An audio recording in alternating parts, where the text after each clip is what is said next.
हरि ओम सच्चिदानंदरूपाय विश्वोत्पत्त्यादिहेतवे तापत्रयविनाशाय श्रीकृष्णाय वयं नमः। नारायणं नमस्कृत्य नरं चैव नरोत्तमं देवीं सरस्वतीं व्यासं ततो जयमुदीरयेत्। पुरुषोत्तम मास महात्म्य को 25औं अध्यायमा फेरि दृढ धनवाले भन्नुभयो, हे ब्राह्मण, हे मुनि, अब पुरुषोत्तम महिनाको व्रत गर्ने मनुष्यहरूको लागि त्यस व्रतको उद्यापन विधि हजुरले राम्रोसँग बताइबक्स्योस्। त्यो व्रतलाई कसरी समापन गर्ने त्यो विधान बताइदिनुहोस्। तब वाल्मीकि नामग्रीका मुनिले भन्नुहुन्छ, पुरुषोत्तम महिनामा गरिने व्रतको सम्पूर्णताका लागि पुरुषोत्तम व्रतको उद्यापन विधि संक्षेपमा राम्रोसँग बताउँछु, लौ सुन्नुहोस्। पुरुषोत्तम महिनामा उसको कृष्ण पक्षको चतुर्दशीमा या नवमीमा वा अष्टमीमा यसको उद्यापन गर्नुपर्दछ भनेर कहिएको छ, भनिएको छ। यस पवित्र पुरुषोत्तम महिनामा बिहानै उठेर सजिलै पाइने पूजाका सामानहरूले आफ्नो गरिआएको पूर्वाह्नको अथवा बिहानीको समयको पूर्वभागको समस्त कार्यलाई गरिसकेर शान्त चित्तको भएर सदाचारी अनि विष्णु भक्तिमा लागि परेका तथा पत्नी सहितका 30 जना ब्राह्मणहरूलाई निमन्त्रणा गर्नु अर्थात् बोलाउनु, अथवा आफूले जति सकिन्छ त्यति ब्राह्मणलाई बोलाउनु, अथवा आफ्नो गच्छ अनुसार यो कर्मलाई अगाडि बढाउनु। हे राजन, अथवा आफ्नो धनको सावगास अनुसार यथाशक्ति जति सकिन्छ 5, 7 अथवा त्यति प्रकारका ब्राह्मणलाई निमन्त्रणा दिनु, अथवा 1 जतिलाई हुन्छ त्यतिलाई निमन्त्रणा दिनु, राम्रोसँग आफ्नो गच्छ अनुसार।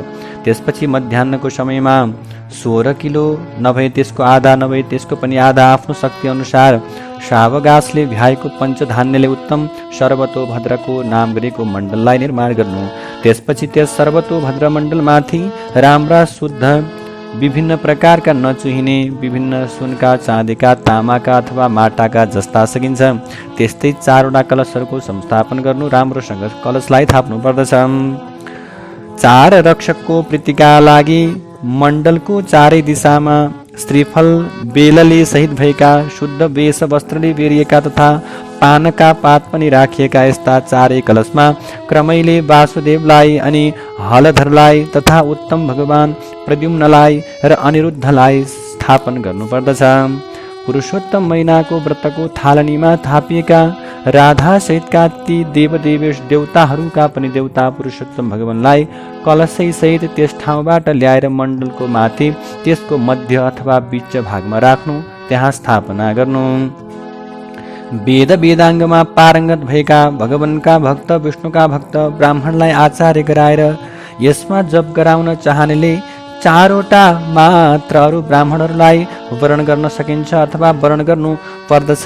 वर्ण गर्ने इच्छा शक्ति भयो र त्यो अनुसारको मोक्ष भयो भने त्यो पनि गर्दा राम्रो।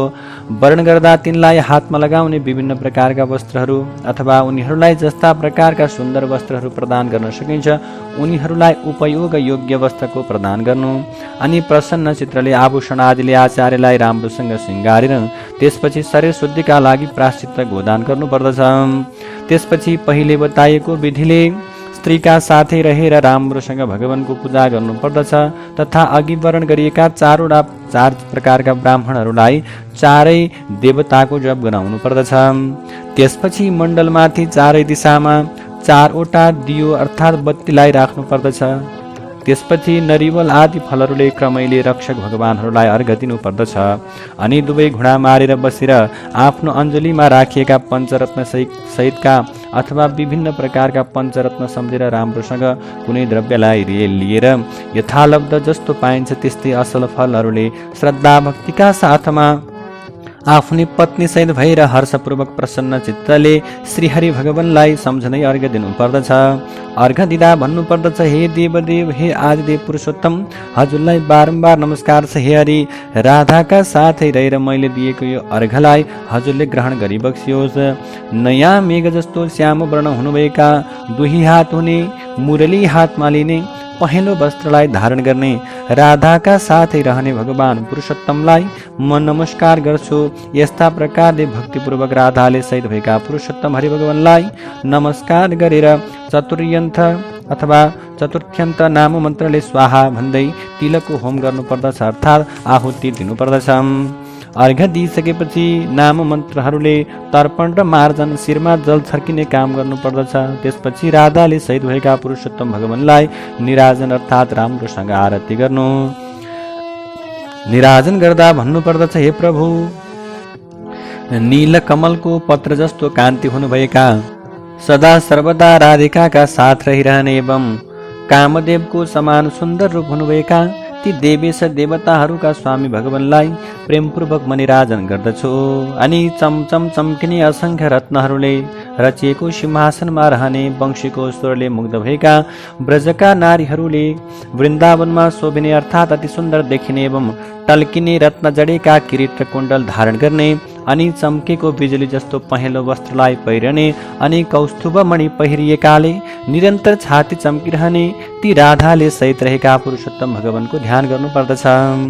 त्यसपछि राधिकाले सहित रहेका हरिमा पुष्पाञ्जली चढाएर आफ्नी पत्नीका साथसाथै भई भगवानलाई साष्टाङ्ग दण्डवत गर्नु, साष्टाङ्ग नमस्कार गर्नु। नमस्कार गर्दा मेघ जस्तो श्याम वर्ण हुनुभएका, मेघमै चम्किने बिजुली जस्तो पहेँलो वस्त्रलाई धारण गर्नुभएका, श्रीवत्स चिन्हले छातीमा शोभित हुनुभएका र राधिका साथै रहेका यस्ता अच्युत हरि भगवानलाई म निरन्तर नमस्कार गर्दछु भन्ने भावलाई अगाडि बढाउनु। त्यसपछि पूर्ण पात्र ब्राह्मणलाई दान दिनु र यथाशक्य ब्राह्मणलाई दक्षिणाको प्रदान गर्नु। पत्नी सहितका आचार्यलाई भक्तिपूर्वक वस्त्र र विभिन्न प्रकारका सामग्रीहरू समर्पण गर्नु। जस्तो प्रकारले सकिन्छ त्यस्तै प्रकारले दान दिनु। त्यसपछि अरू वरण गर्नुभएका ब्राह्मणहरूलाई पनि यथाशक्य भोजन प्रदान गराउने, यथाशक्य दक्षिणाको ग्रहण गराउने कार्यलाई अगाडि बढाउनु। जे सकिन्छ त्यहीको प्रदान गर्नु। त्यस पछाडि घृतपात्र र तिलपात्र पनि दान दिने कर्म गर्नु अत्यन्तै राम्रो मानिन्छ। एउटा गोदान गर्नु पनि अत्यन्त राम्रो मानिन्छ। पार्वती र शिवजीलाई प्रसन्न पार्नका निम्ति ब्राह्मण दम्पतिलाई राम्रा प्रकारका वस्त्रहरू पनि दिन सकिन्छ।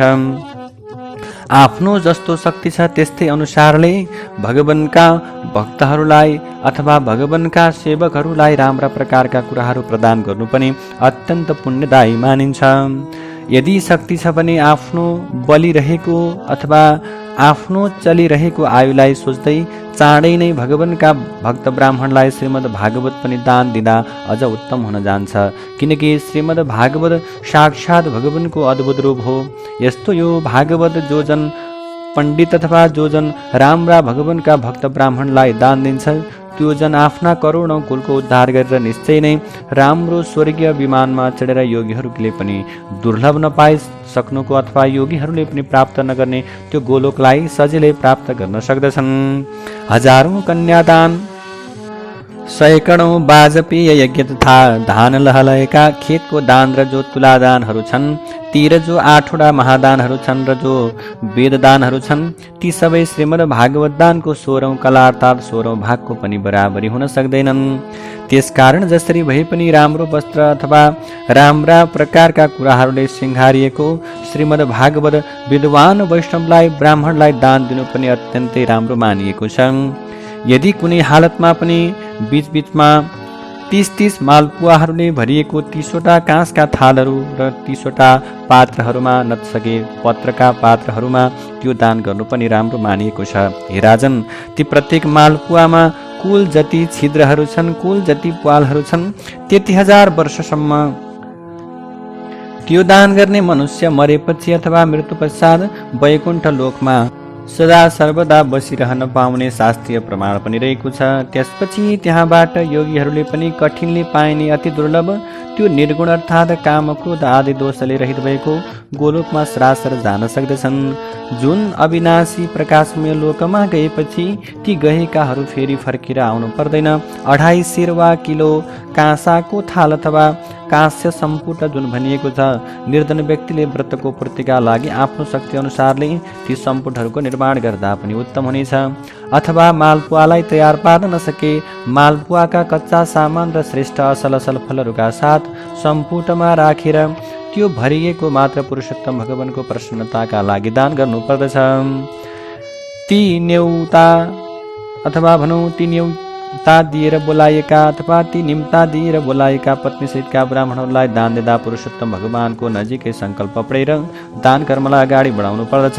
अनि हात जोडेर भगवानलाई यस्तो प्रार्थना गर्नुपर्छ, हे कृष्ण, हे जगदाधार, हे जगदानन्ददायक अर्थात् हे जगतैका आनन्द दिनेवाला प्रभु, मेरा यस लोकका र परलोकका समस्त चाहनाहरूलाई हजुरले चाँडै नै पुर्याइदिई बक्सियोस्। यस्ता प्रकारले गोविन्द भगवानलाई प्रार्थना गरेर प्रसन्नतापूर्वक रमाउँदै पुरुषोत्तम भगवानलाई भक्तिपूर्वक सम्झँदै स्त्रीले सहित रहेका राम्रो आचार र विचार भएका ब्राह्मणहरूलाई, राम्रा व्यक्तिहरूलाई भोजन गराउनु, दुखीहरूलाई अथवा गरिबहरूलाई राम्रोसँग भोजन गराउनु अझ पुण्य हुन्छ।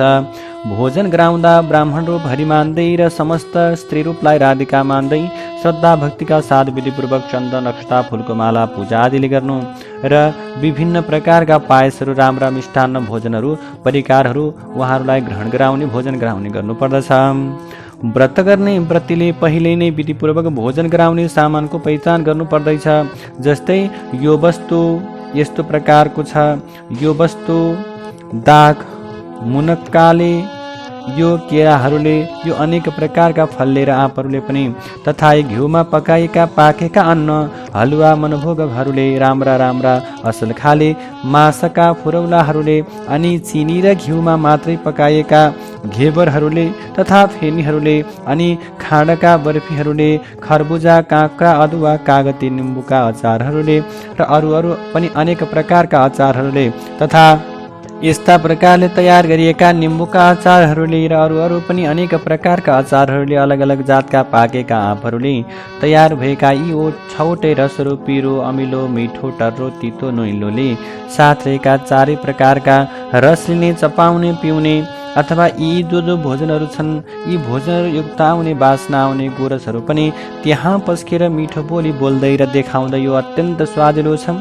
हजुरहरूकै लागि तयार पारिएको प्रसन्नतापूर्वक हजुरहरूले ग्रहण गरिबक्सियोस्। जो मैले पकाएको छु तिनमा जो मनपर्छ त्यो कुरा हजुरहरूले राम्रोसँग माग्नुहोस्। म धन्य छु, आज ब्राह्मणहरूको दयाको पात्र भएको छु, दुखी र गरिबहरूको दयाको पात्र भएको छु। आज मेरो जन्म अत्यन्त राम्रो सफल भयो भन्दै प्रसन्नताका साथमा ब्राह्मणहरूलाई भोजन गराएर, दुखी र गरिबहरूलाई भोजन गराएर यथाशक्य जुन वस्तु छ त्यो राम्रो वस्तुको प्रदान गर्नुपर्दछ। अनि मुख शुद्धिका लागि पान दिँदा इलायची, ल्वाङ, कपुर, केसर, कस्तुरी, जाइपत्री, चुना र राम्रो खैरको धुलै सबै वस्तुहरूले मिलेको भगवानलाई प्रिय लाग्ने पानको ग्रहण गराउने, पानको प्रदान गर्नुपर्दछ। त्यसकारण यस्ता प्रकारले पानको तयार पारेर नै आधारका साथमा टक्र्याउनु। जो जन उक्त प्रकारले ब्राह्मण दम्पतिलाई भोजन गराएर ती ब्राह्मण श्रेष्ठलाई अत्यन्तै यस्ता प्रकारले तयार गरेर राम्रो पान टक्र्याउँछ, त्यो जन यस लोकमा ऐश्वर्ययुक्त राम्रो सुखलाई भोग गरेर परलोकमा पनि अमृतलाई प्राप्त गर्ने हुन्छ। यस्ता प्रकारले ती ब्राह्मण दम्पतिलाई राम्रोसँग उनीहरूलाई सेवा शुश्रूषा गरिसकेपछि आफूसँग जे छ प्रभु त्यसलाई ग्रहण गराउनु अथवा त्यसलाई प्रदान गर्नु, दुखी गरिबहरूको सेवा गर्नु व्रतको पुण्यका लागि।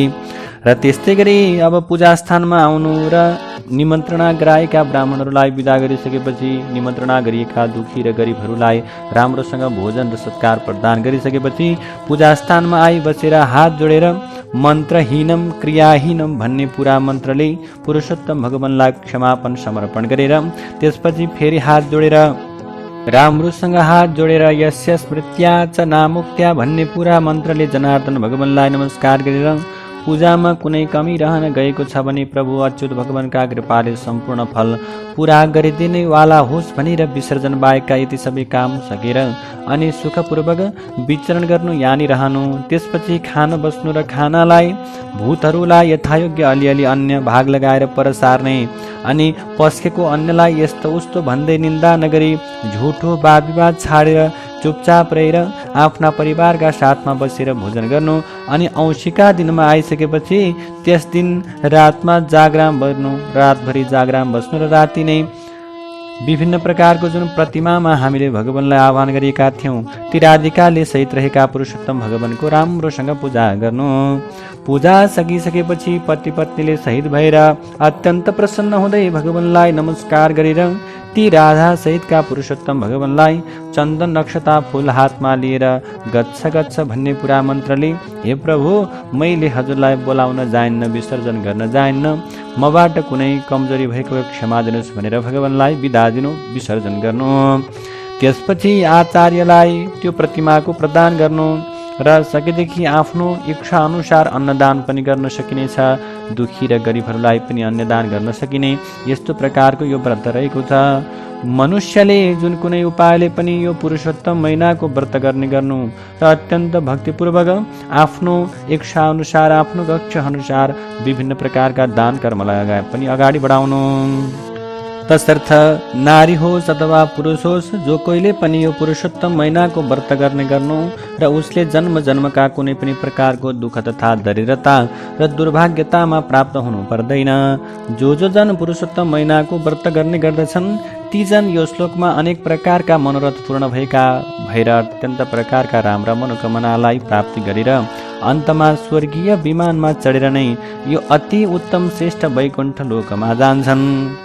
तब नारायणजीले भन्नुहुन्छ, यस्ता प्रकारले जो मनुष्य यस लोकमा श्री कृष्णको अत्यन्त प्रिय पुरुषोत्तम महिनाको व्रतलाई श्रद्धा भक्ति र आदरका साथमा विधिलाई सहारा गरेर अर्थात् विधिपूर्वक एउटा पनि विधिलाई नछाडिकन गर्दछ भने त्यो मनुष्य आफ्नो पापका राशिलाई, आफ्ना पापको थुप्रोलाई धपाएर अनि थुप्राका थुप्रा पापहरूबाट छुटेर, धेरै पापहरूबाट छुटेर यस लोकका समस्त सुखको भोगको अनुभव गरेर सुख भोगलाई भोगेर मृत्यु पश्चात देहावसान पश्चात नरकतिर जाकिएका समस्त आफ्ना पूर्वजहरूलाई अथवा आफ्ना पुर्खाहरूलाई, ती समस्त यदि नरकमा रहेका छन् पुर्खाहरू भने पनि तिनीहरूलाई समेत लिएर त्यो व्यक्ति गोलोकमा जान्छ। गोलोकमा गएर आनन्दपूर्वक रहन्छ, अर्थात् सरासर गोलोक जान्छ। जय जय श्री बृहन्नारदीय पुराणे पुरुषोत्तम मास महात्म्ये श्री नारायण नारद संवादे दृढधनुवोपाख्याने पुरुषोत्तम व्रतोद्यापन विधि कथनम नाम 25 विश्राम। नारायण हरि हरि।